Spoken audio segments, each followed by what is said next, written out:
So let's get started. So yeah, it's my pleasure to welcome you all to this new webinar. It is in fact a training from Scilife. And the topic of today is supplier management in life sciences. Okay. My name is Angel Buendia. I'm the knowledge manager at Scilife. And I'm going to explain you what is the structure of this training. This training is divided into parts. The training itself takes 45 minutes, and it's followed by a Q&A session of about 10 minutes at the end, all right? We have a very special guest. His name is Dominiek Rossillon, and he will provide the training today, and I will present him later on, all right?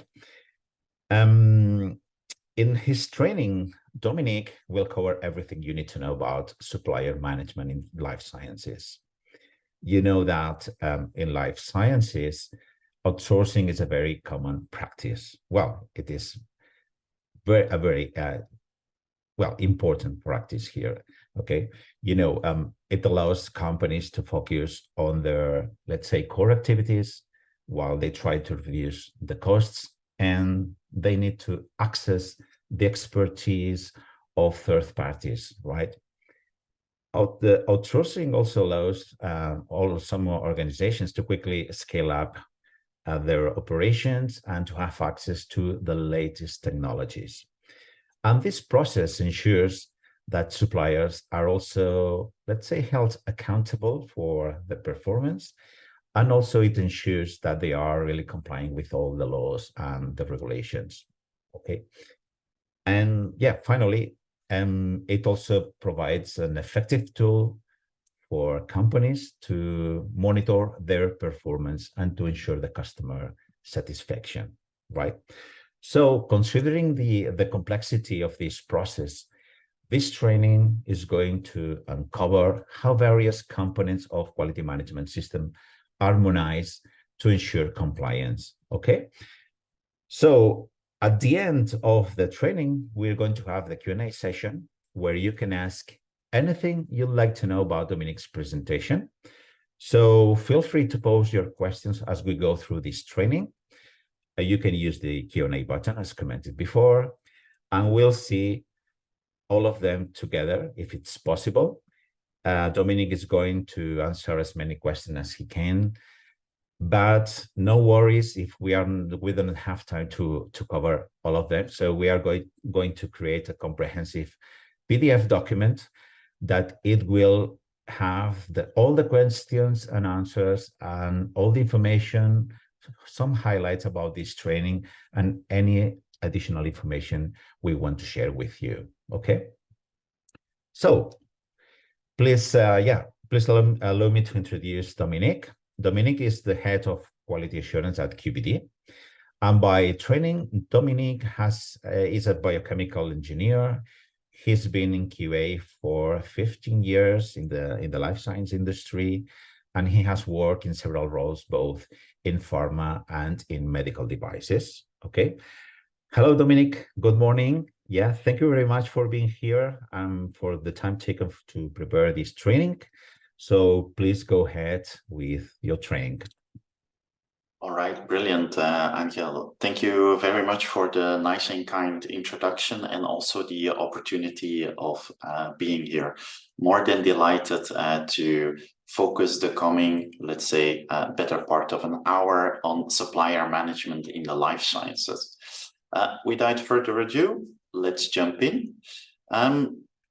Small generic overview, as Angel mentioned, where are we going to focus on?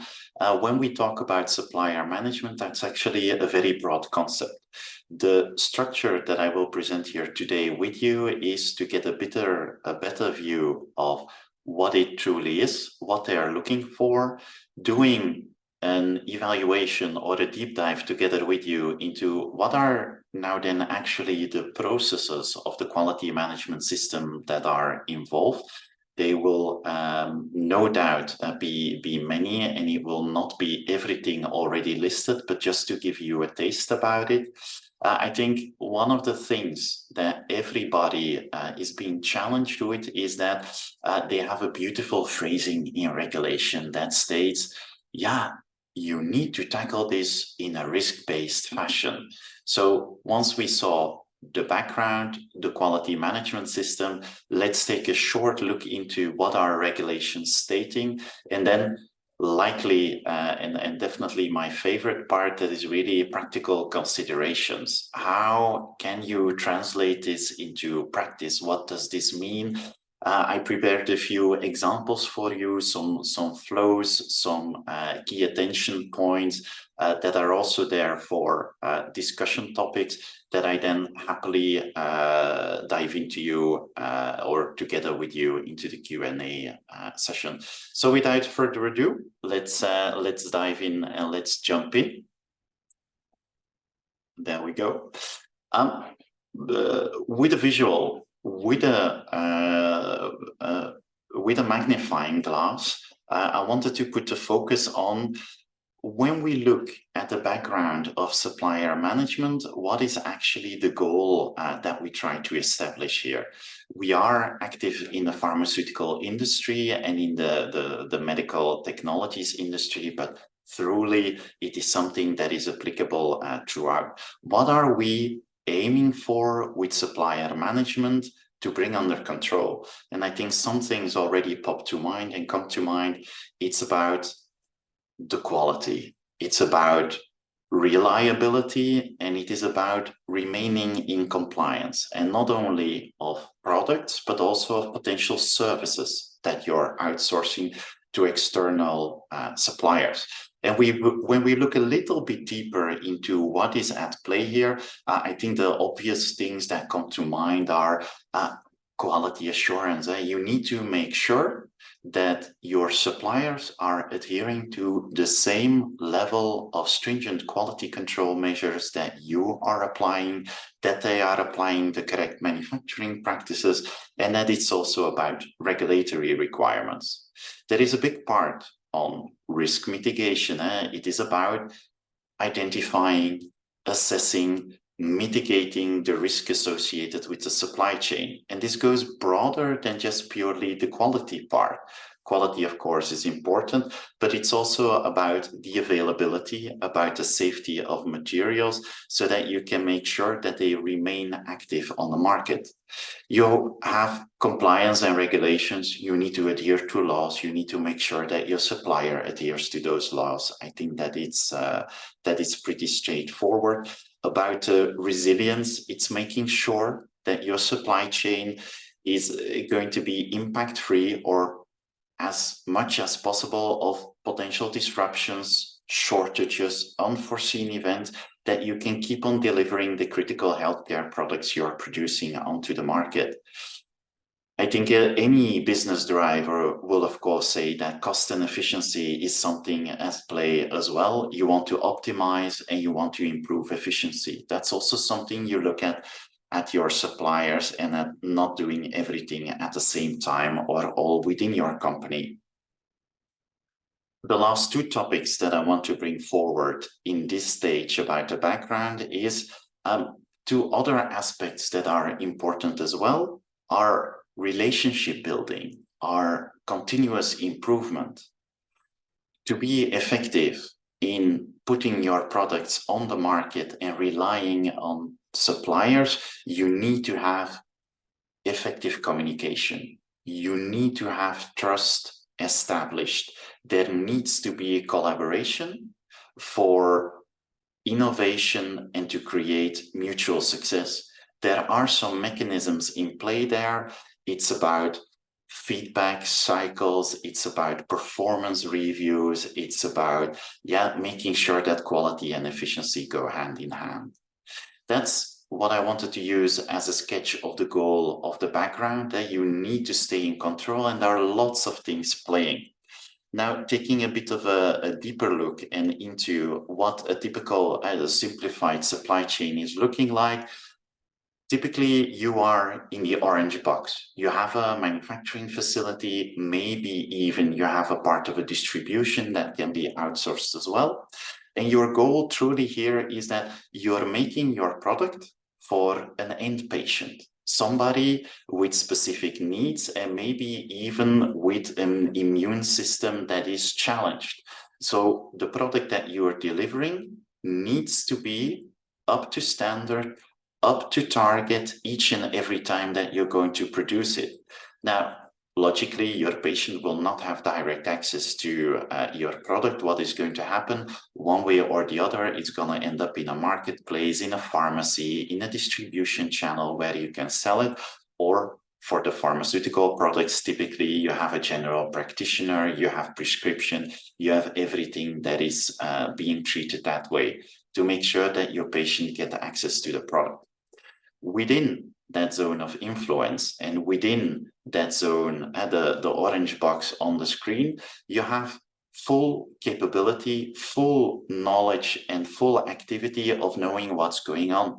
You can easily manage with your own quality management system whether there is an event ongoing, whether you plan for some changes, whether there are other activities that are taking place, which batch you're running, and you're truly with a bird's eye view on top of your own operations.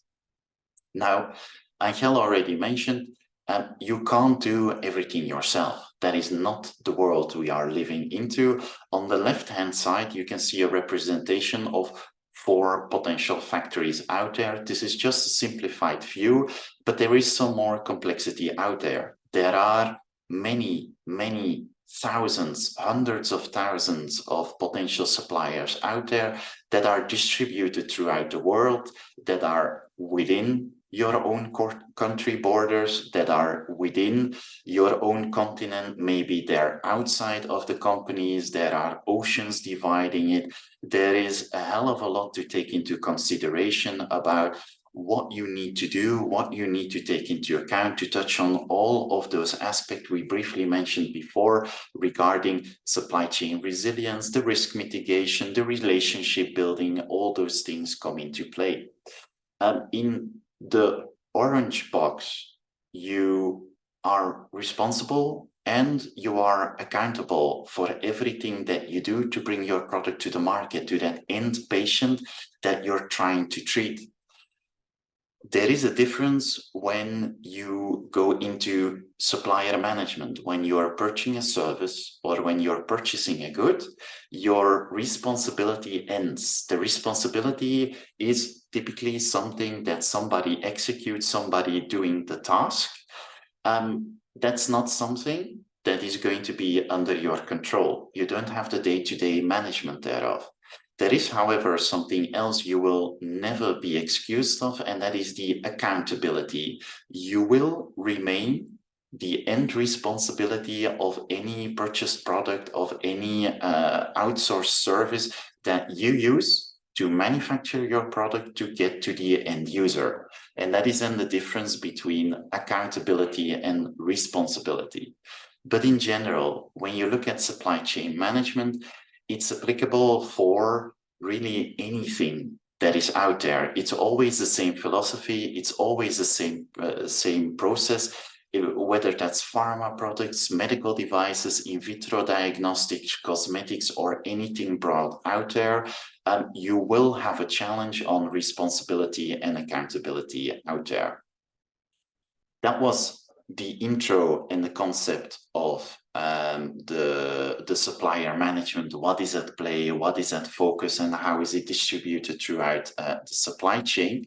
When you look at supplier management itself, it's a simplified version that I want to bring here in front of you, but it's really something pretty simple from point of view of steps. There are no more than just a few steps that explain you like what it is.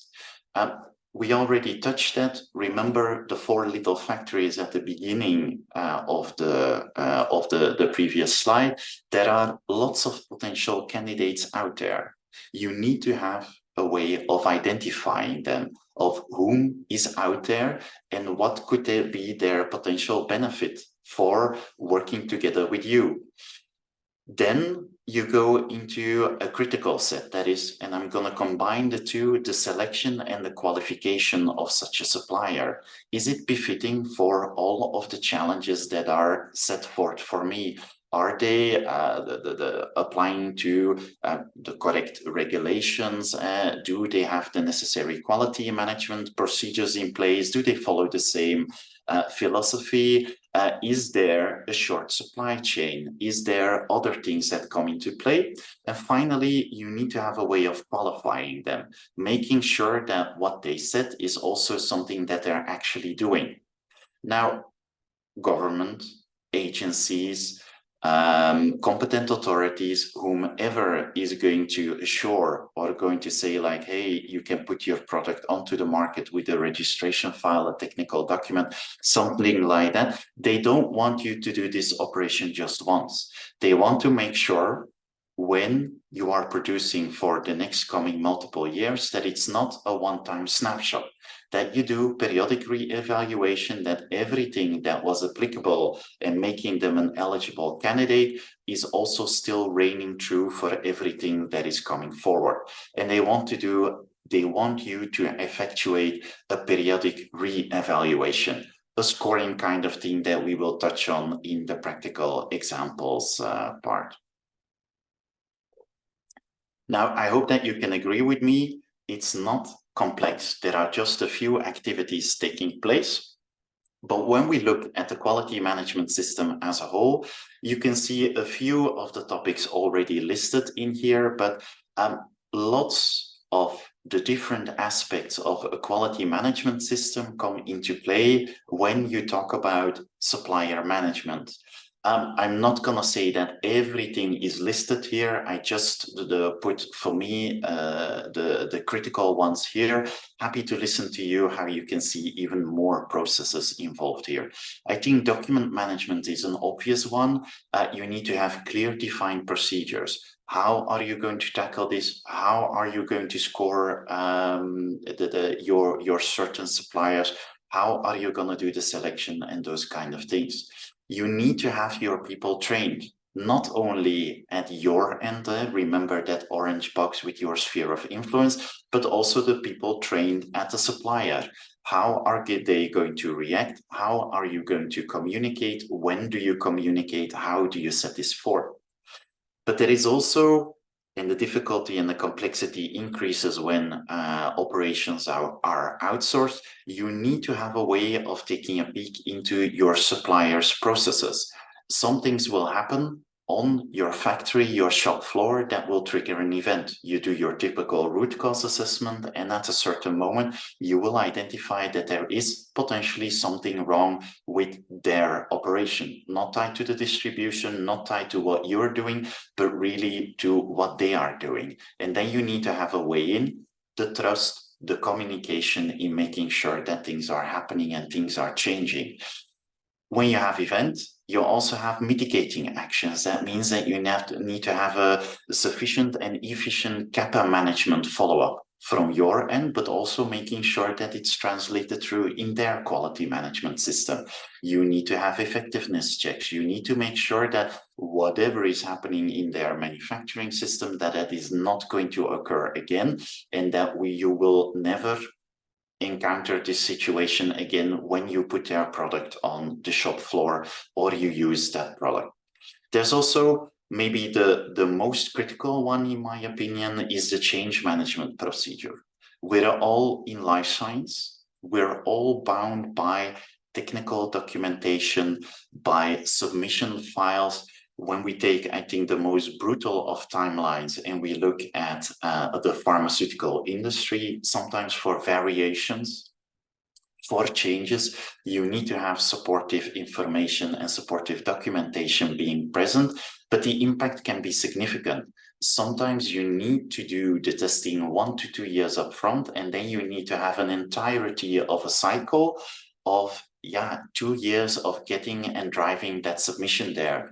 If your supplier is changing a critical aspect, then you can't be risking that your product cannot be supplied anymore to the market. That needs to be a very tight controlled procedure there. Then a few obvious one, I think auditing is a logical one. Systemic audits, making sure that on the periodic frequency that you determine, that you can go visit them and really have on-site discussions, on-site views of whatever is happening. You have a section about risk management. How are you going to look into that? How are you going to qualify them? But we'll look into that in a few minutes when we do everything is risk-based. I also think that there is a critical aspect about the management review that is being triggered together with your management. They need to be, really up to standard about what is your supplier's performance doing. Are they delivering up to standard? Are they delivering on time? Are there issues not only with the supply, not only with the delivery time, but what is the actual performance? And that would be the cockpit moment to do strategic decision making in, will we need a change? Is there risk involved? What do we need to do to go next? And then not really, let's say, a specific process as such, but as it is so important for supplier management. Typically, we see any kind of contracting within supply chain, within suppliers, then it is it's the money aspect, it's when you're going to deliver and so on. But for everything that has to do with supplier management, we see some other abbreviation coming up. It's sometimes called a TA, a QA, a QTA, those quality technical agreements. Who is going to do what? Who is responsible for which parts and which aspects that we need to take into account? So there is lots and lots within the quality management system, all those kinds of procedures, all those kinds of flows that are impacting everything to do with supplier management. It's vitally important, as we saw. It's everything that you pull into your factory that is not really under your direct control, but you take the accountability on. And we also know it's critically important because the product that you work with is going to be supplied to that end patient, to that patient in need, maybe with an immunological, let's say, response or a not too healthy situation that you're trying to treat. Now, I think one of the most heard of questions is, it needs to happen risk-based. And when you look at guidances, I'm going to try to keep this session short, or this part and this aspect short, but it's about, what do they mean with risk-based? Because when you go and look into regulations, then it's always, and the guidances that are applicable, it's always something, fluffy. It's never described. They never tell you, how frequent do you need to audit? What is a problem? You should do this at least per 100 batches, per 10 batches. You should revisit them every year. You should do 7 management reviews, or you should do 1 every year. Those kinds of aspects are never detailed. They have a beautiful phrasing in stating that it is appropriate and that you need to risk assess it. I'll come back to that aspect in the training part, and I'm sure that multiple questions will follow as we go through the Q&A. But just to go briefly through what is regulation, or what are the guidances stated, I put some screenshots into the presentation. Taking a first one, ISO 13485, there are actually 2 screenshots that are in there. It's about the purchasing process. It's about the purchasing information. I'm definitely not going to read everything that is on this slide. You're likely very familiar. If you're not, you'll have the time to read it, while I'll try to make a very few points clear.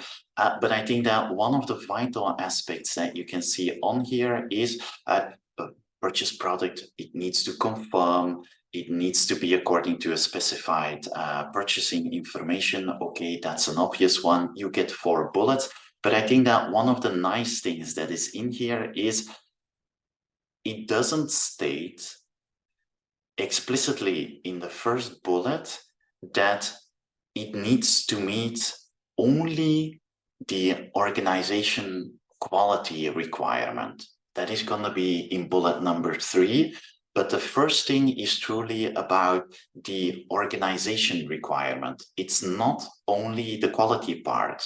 Remember, we touched in the very beginning, supply chain resilience, there is the cost effectiveness, assuring that you are compliant, of course, to whatever is necessary and whatever that they are asking of you. But it's also making sure that you don't get disruptions. You don't get disruptions in the market. And we touched this in the process itself. I mentioned it. It's not a one-time snapshot. It is something that you need to do perpetual. You need to do this continuously, and you need to make sure that you have monitoring in place.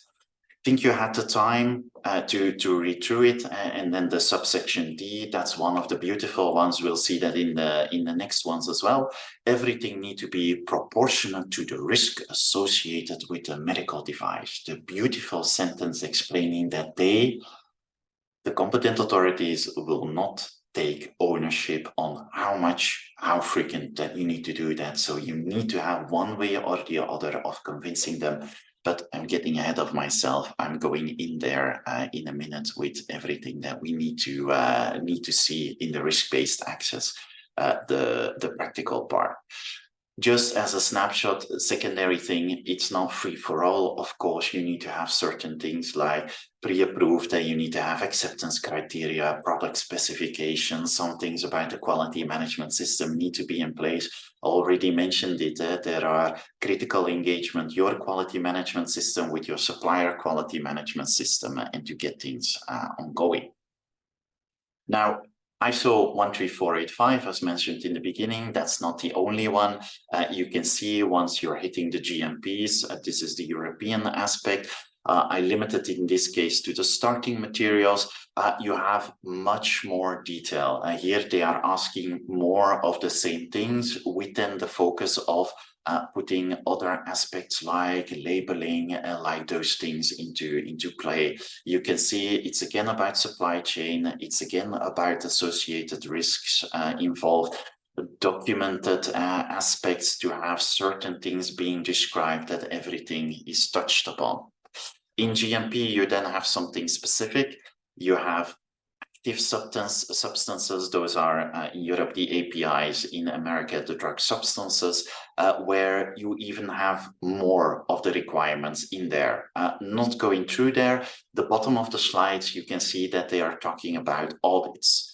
What needs to be done? It needs to be appropriate, it needs to be documented, it needs to be according to predefined criteria, and sufficient corrective and preventive actions need to be taken.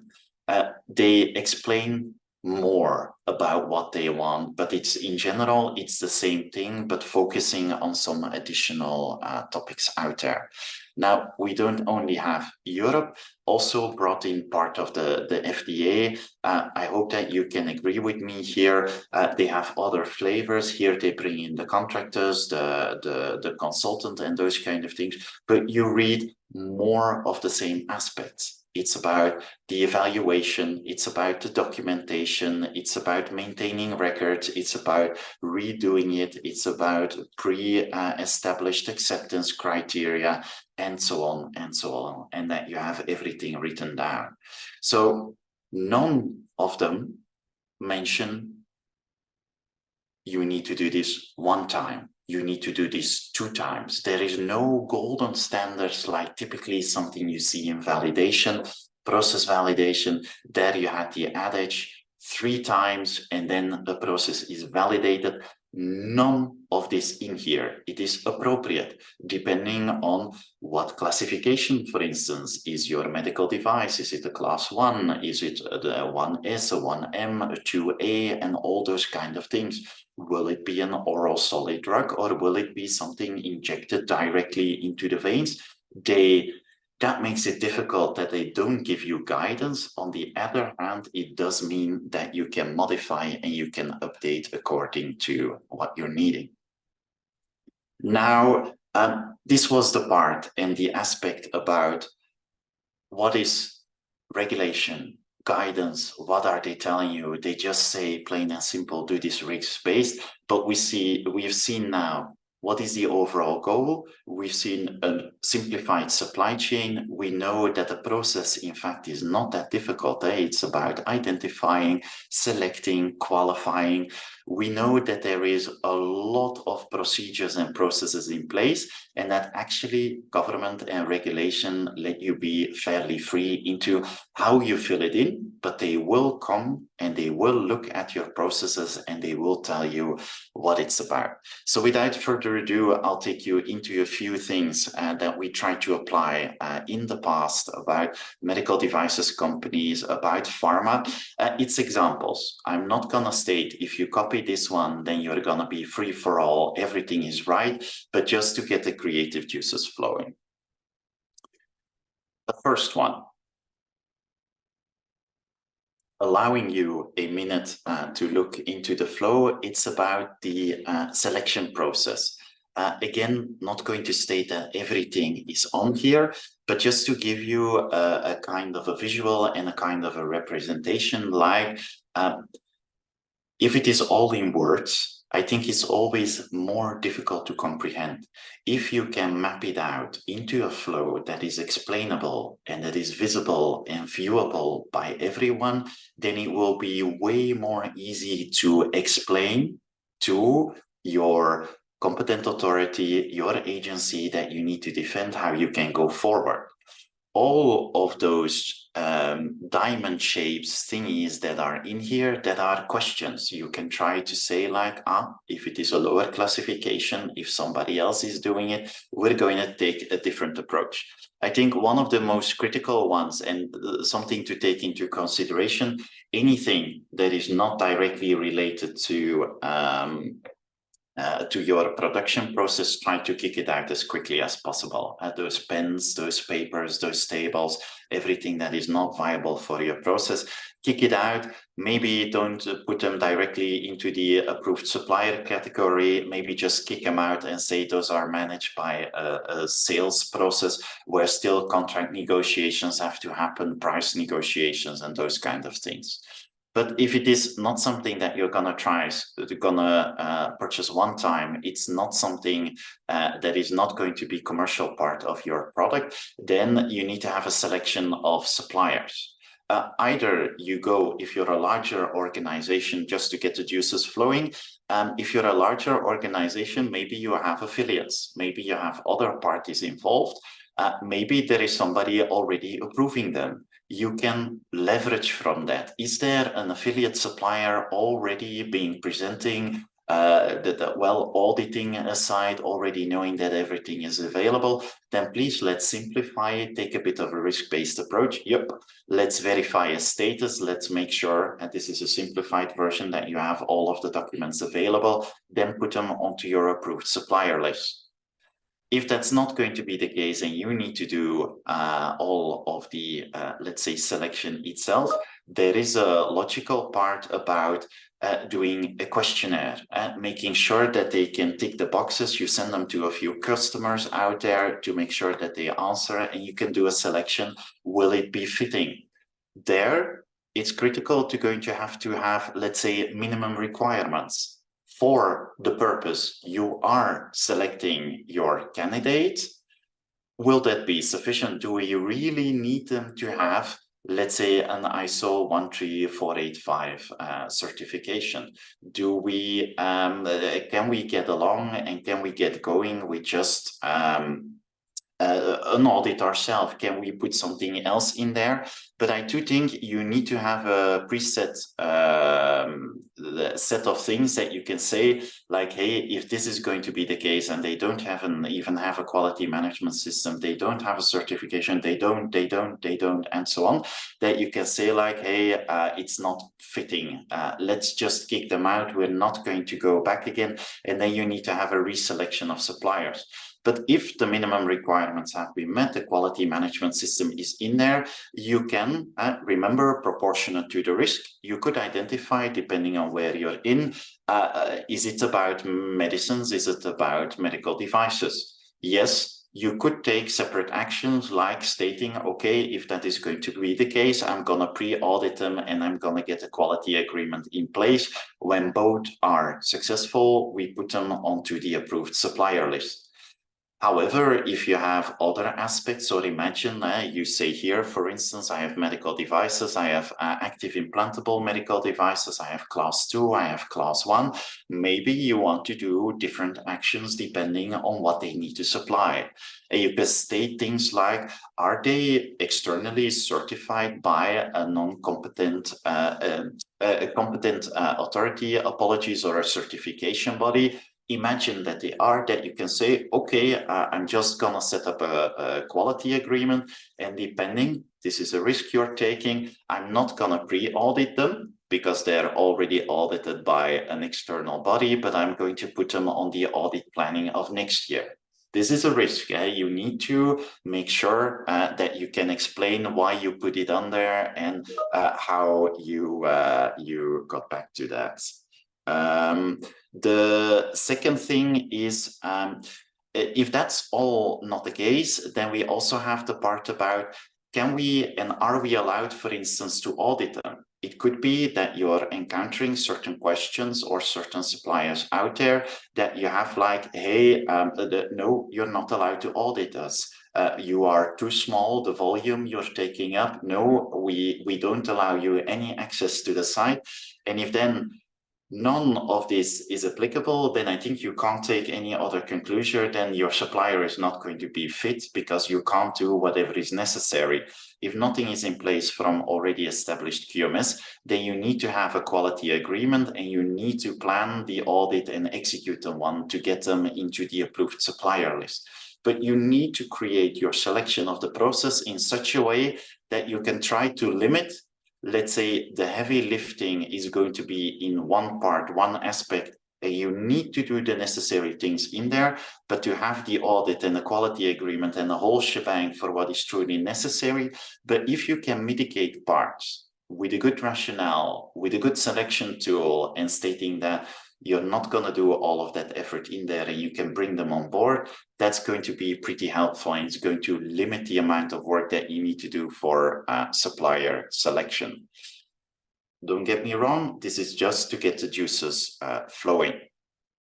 Now, we also mentioned, hey, you need to have a process in place where you can explain, like, how are you going to manage this? And you need to do a periodical evaluation, you need to do monitoring, you need to have a way of scoring them, and you need to have a flow. You need to be able to explain to anybody auditing you that they understand how it is working. You can do something pretty simple in there. You can say, like, each year I'm going to score them. Either it is good, it is bad. If it is bad, then we're no longer going to work with that. That's actually not a viable practical option, because if you're no longer going to work with them, then it's going to be a change. It's going to be impacting your supplier. It's going to impact, your technical documentation, your supply, maybe your submission, maybe you're stuck for the next 2 years that you cannot supply. So you need to have really gradual ways into assuring that the quality can remain controlled.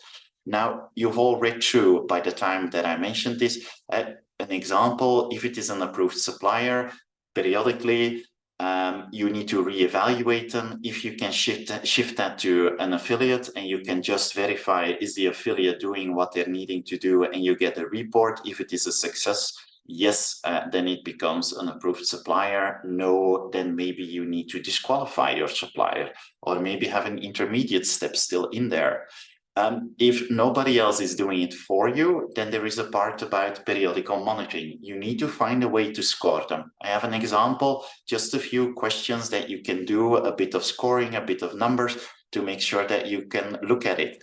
I think the outcome can be, twofold. Either you're going to have a success and actually your supplier is delivering everything, is doing well on quality, on supply chain resilience, on cost, on effectiveness, on responding to events, to communication, to whatever is going out there, and you can say like, hey, yep, it's successful. Maybe you don't audit them every year. If you don't have to audit them this year, then you can go back to the approved supplier situation. You can tackle that next year. If the audit frequency is, however, tackled, they need an audit anyhow, a systemic one. Let's plan an audit. And let's make sure that we put them back onto the approved supplier list, but to make sure that the controls are in place. However, and this is the contingency you need to plan for, you will have trouble with certain suppliers. You will have difficulties, and it will happen like, how many times do you allow them not to be compliant, not to be delivering what you are expecting? Maybe you want to say something, not going to say this is acceptable and that you need to implement this immediately and so on, but this is going to be a situation that's going to occur. If they are not up to standards, yeah, I think you need to do something with your supplier. You need to get communication flowing. Maybe you need to send them an official warning. Something needs to happen. You have a CAPA plan. You have something to follow up. You tighten the follow-up and you're going to do the scoring more frequently. And maybe you get back to a situation of success. But for a very few, it could happen that 2 times, 3 times, 4 times in a row, they're failing. And then, yeah, you can't jeopardize of not getting product onto the market. It's tied in there. Patients are waiting for it. You need to get those drugs out there. Maybe there is not something else that they can do. But then you come into the delicate situation that you're still trusting on a supplier that is actually not doing what they need to do. And here you see, for instance, you have the options of working maybe with conditional approval. Maybe instead of skip testing all of the batches, everything needs to be challenged, not only the identity test, but you run it through the whole shebang and battery of testing that you need to do. But also vital of importance, that is, if you haven't done it before, really the moment to trigger management review. They need to know that there is a potential risk in the entirety of the supply chain, and you need to find a way of mitigating this risk. And this is all the way up to the highest level that your management can be involved.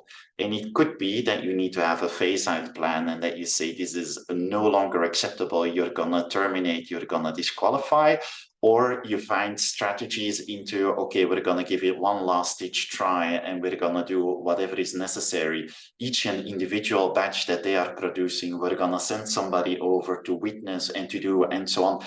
You can go as wild as you want to go, but you're going to need to find one way or the other another supplier, and your management needs to be involved, but it's going to impact the change management procedure and so on.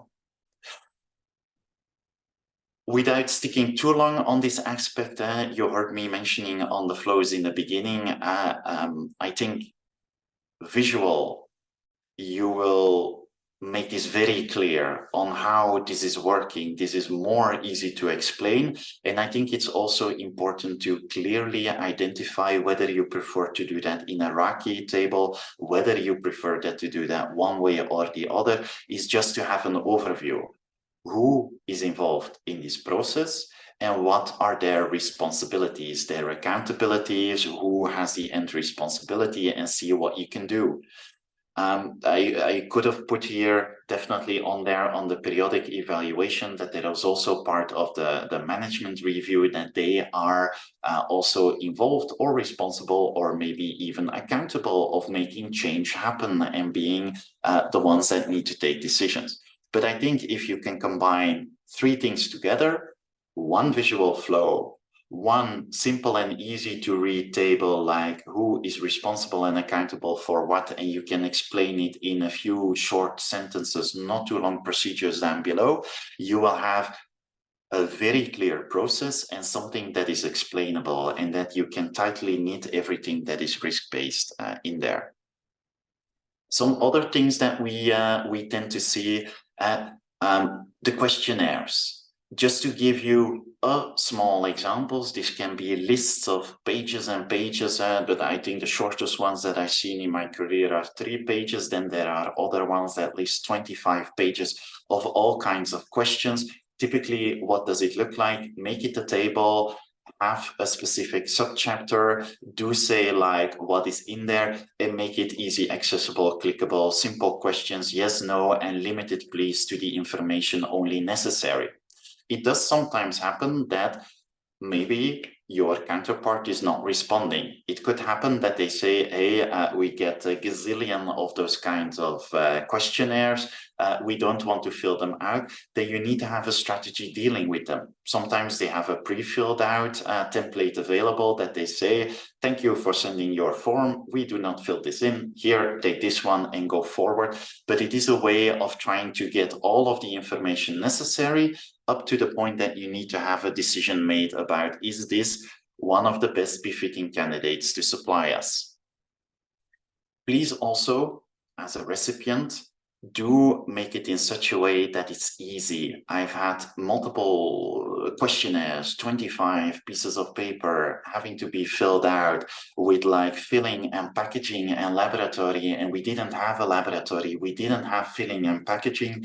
Just make it as simple as possible that you can take things out of scope quickly, because good documentation practices require you to fill everything out and to sign it at the end. Having to put not applicable into 200 boxes, that's also not a fun experience to go through. Please do something for your reader in making it easily accessible. One of the things that I'm a big fan of, we touched this briefly with the contracting negotiation. We have something, and the drug industry is a bit more how shall I say, adamant about describing what you're going to do with labeling, who is going to be responsible, what about the testing, and so on. Do make in any kind of contract that you have all of the necessary clauses available, also like when can you do a change? What change is needed to be impacted by, let's say, pre-approval of you? That they are not changing anything that is in technical documentation, that is in your submission dossier with the government. They need to run it by you, that you can take adequate measures, and that you can put, let's say, the responsibilities of whom is going to do what. One of the other ones, for instance, is what about recalls? How about communication? What do you need to mention? Maybe the product is being supplied to somebody else, another party out there. They are impacted by a recall. What about you? Do they need to inform you? Don't they need to inform you? What are your expectations about it? And again, clear, simple tables that make it unambiguous, that at the time of need that you can really go back and state like, hey, this is what you signed, this is what we needed to do and what we needed to have. One of those things, supplier management, and I know I'm running out of time, so I'll try to wrap it up shortly, maybe with a few questions that are popping up. But we mentioned like that you need to do this risk-based.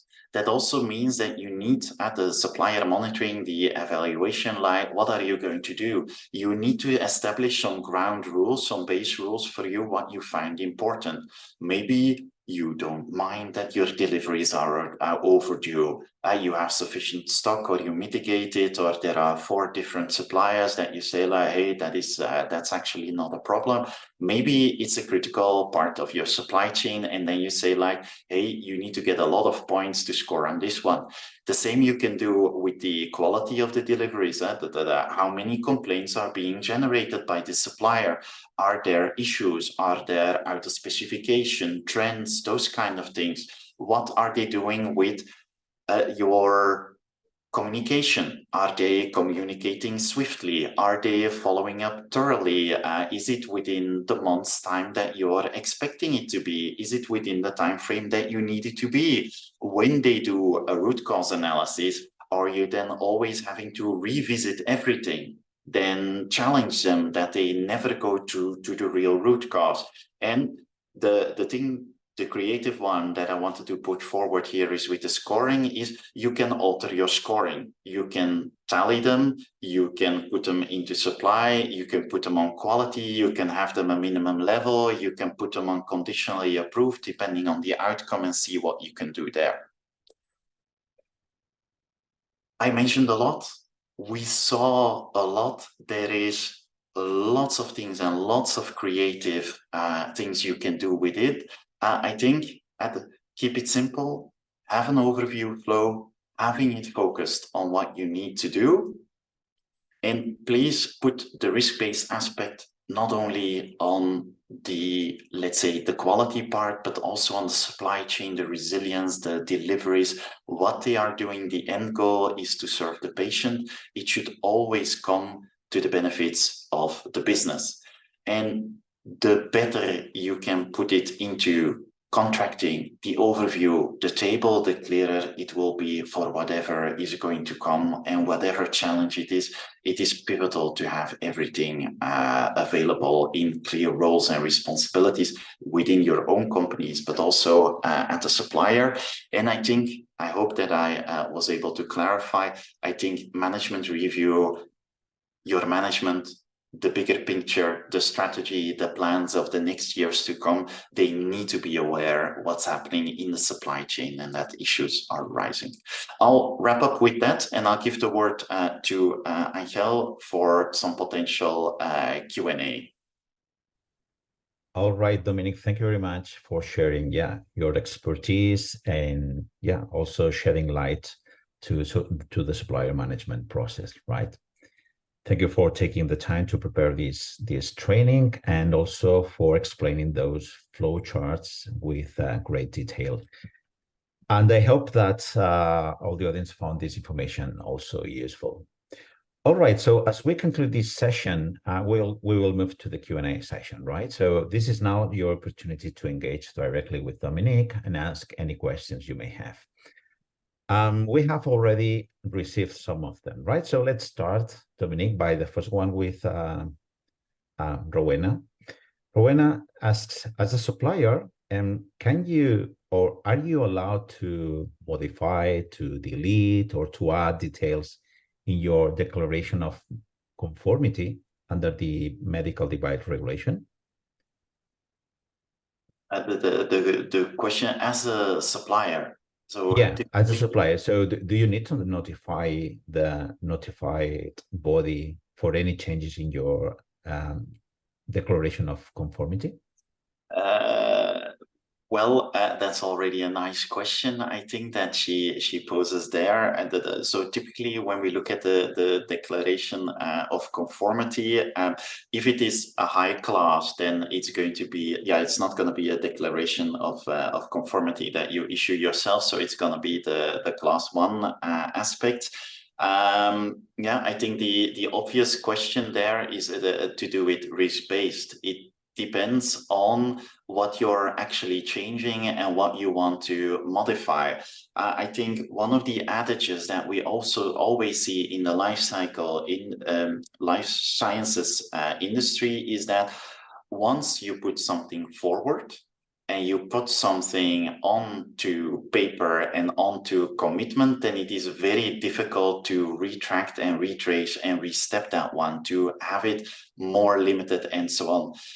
If you hadn't put it in the first place, then that's always easier. If you want to modify something and if you want to change or delete something, then if you're a class 1, it's within your own control. You have to create your own declaration of conformity, but the end person that is signing that needs to make sure that everything remains compliant. So I do expect that the person putting the signature on the declaration of conformity is going to challenge you, is going to ask you the questions.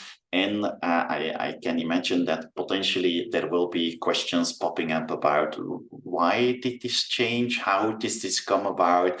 And it's always good to have some backup and some evaluation performed. I hope that's a bit of a question to our answer. Okay. Yeah, thank you. Well, Rowan, I believe your question is set. So if you need more info, just give us a heads up. Okay. So let's go to another question from Benjamin. To which extent is it mandatory for the supplier to be open to answer questions? So can the supplier hide behind non-disclosure agreements of other customers, for example? I think that touches one of the first things I mentioned. It's about the relationship. It's about the trust. But I can imagine, if I imagine that this is the case of a CMO operation, that multiple things are being processed or that it goes to multiple customers, that you do not want to give them insight into everything that is going into your operation. Of course, the NDA will be usable. The competent authority, when I put this into the drug world, if I'm allowed to do so, it's always about the end user. It's about the patient. It's about the quality of the product that they get delivered. And we're talking about a relationship about supplier into somebody purchasing, and they need to make sure that that remains up to standard. And I think that you are allowed to limit the audit, whomever is visiting you, your performance review, your resilience, purely to whatever is happening and occurring with that, let's say, vendor from a point of view of the supplier, the purchasing party. That's not going to be a problem. But I think I also gave the example, you do have to think about the end patient. If you're providing something like magnesium stearate for creating tablets, and that goes to 50 pharmaceutical companies out there, and there is something of a problem with the batch, and millions of tablets are exposed at another supplier, but the same batch with the same quality standard in the same window that you had the production went to the other supplier, then I think we're coming more into an ethical space that, in theory, you can block yourself with an NDA, but it's about the end patient, and it's gonna be a gray area anyhow. But I think that you can feel that some questions might be warranted and others might be less applicable, because I also understand that you don't want to give them insight in your entire customer base and operations and those kind of things. It's very logical that you keep them siloed off. Also hope that is an answer to the question. Yeah, okay. Yeah, thank you. Right. So I think we have two additional minutes. So I think we can cover one more question, right? We have a question from Maria. Maria is asking, what about the client? If the client is the supplier of the materials to be used during the process, so what are their responsibilities if it is the client? Wait, I don't know whether I capture. So is this a question asking from the supplier to the client? Yeah, it's if the client is the supplier of the materials, so what are their responsibilities? I guess it's the client's responsibilities. Let's say the receiving party. Yeah. I guess But well, they need to meet up with the standards. They need to comply to everything about the compliance, the laws, and the applicable regulation that's going to be in there. They will be frequently audited or visited either by a competent authority or by a certification body or those kind of things. So they will be challenged, and they will be checked upon applying all of the standards. And we already discussed it. We need to have predefined acceptance criteria everywhere in there. There is, let's say, a higher authority looking down on them of what they need to be doing. And they will then come to you. They push it back into the supply chain or jumping forward to ensure that you have all of the quality, the standards met. Okay, good. Right, thank you. Okay, so we have to wrap up because it's 1 hour training. So I know I have more questions here in the list, but we will make sure to reach them out to you with the responses by the PDF document we're going to send to you in the following days, right? So okay, so I appreciate everybody for being here and for posting very interesting questions. Okay, so you can visit our websites at Scilife and QBD. Here in these slides, you have the contact So yeah, if we can help you in any way, just get in contact with us. So thank you very much, and I hope to see you in the following training and next month. Okay, have a nice day, and yeah, and goodbye. Goodbye.